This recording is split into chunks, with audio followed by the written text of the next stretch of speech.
You knew Tab Rasmussen. Why don't you introduce yourself to us and tell us about how you knew Tab or how he might have affected you?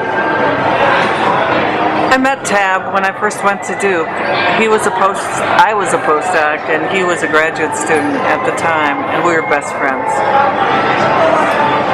And if you wanted to let his family know in some way how he's affected lives, scientists, primates. You know, Tab was one of the best biologists and most thorough biologists that I've ever met.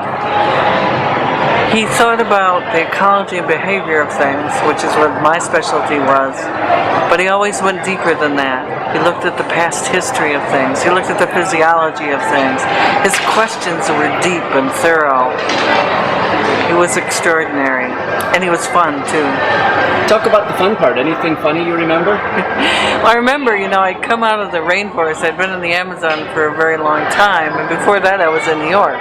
So I hadn't driven a car in many, many years, and so Tab volunteered to take me to get my driver's license. And I failed, because I hadn't read the North Carolina laws. And I failed, and I was so disappointed. And Tab said, you can't be discouraged. We're going to go right back there the next week, which he did, and I passed. and that was the way Tab was. I mean, he would just, he was a really good friend. He was a kind of person that you could rely on, and he was always opening up my eyes to new things. I mean, I bought a house, and he wanted me to look at the whole yard as an ecosystem.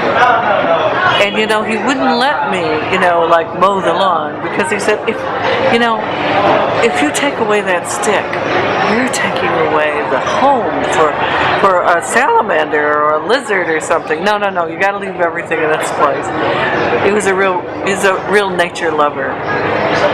And one time he explained to me, because I said, Tab, you really think about biology in ways that are extraordinary. And he said, my grandfather was the first person to describe the predator-prey systems.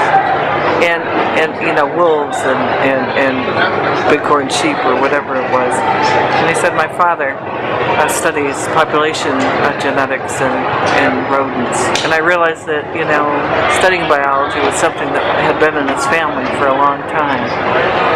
But the fact that the way he looked at things, we taught together. We taught several classes together. It was great fun. It was something like, sex and gender in primates and humans, and he was the guy, and he could talk about his side of the story, and I would talk about my side of the story, and we had an incredible class where we were talking about case histories and sociobiology, and it was, we all learned something every time we taught together. Good. Do you want to sum it up with anything? Tab and I really, really understood each other, loved biology together. It was like an amazing, dynamic period in both of our lives. Duke was a hopping place then, with Dr. Alwyn Simons at the helm, and people like Peter Kapler and Jorg Ganshorn and Ben Freed and Linda Taylor and Dan Gibo, and all of us together just wanting to find out what those prosimian primates were doing.